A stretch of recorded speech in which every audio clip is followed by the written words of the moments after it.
Hi, my name is Eloise Gribbles, and I'm the author of Big Beautiful Female Theory, which has been shortlisted for the Stella Prize. Yay! I'd always sort of wanted to write something about the body and sort of about the way that we treat bodies, particularly fat bodies, but, generally women's bodies in society. So I created Big Beautiful Female Theory as a way of exploring that.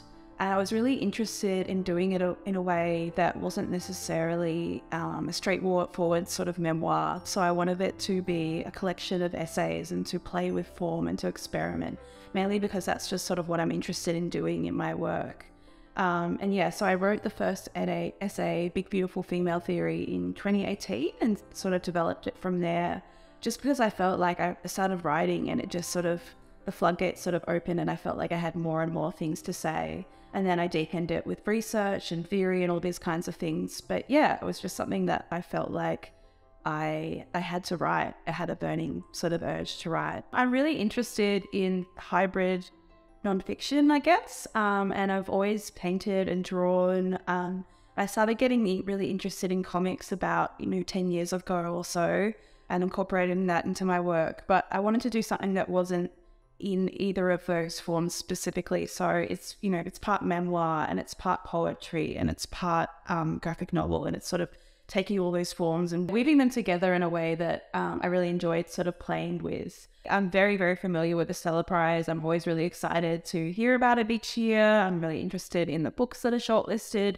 I was especially excited last year when it expanded to poetry, and I was so excited to see so many poetic titles shortlisted. And Drop Bear by Evelyn Araluen was like my favorite book of 2021? Yeah. So I was so thrilled to see that on the list. But yeah, it's just, I think it's a really, really important prize. And I think I'm always really drawn to the fact that it's championing these marginalized voices, of course, but also is always really interested in books that are a little bit unusual, doing things a little bit differently to the mainstream. So yeah, I'm a huge fan of the Stella. The Museum of Fat Bitches art was made up specifically to make me feel better, and then to torture myself a little bit, and then to make myself feel better again. This is the only way I know how to create, laughing and crying in equal measure. Rubbing salt into the wound and then caramel, then salt again. A salted caramel self-stinging salve.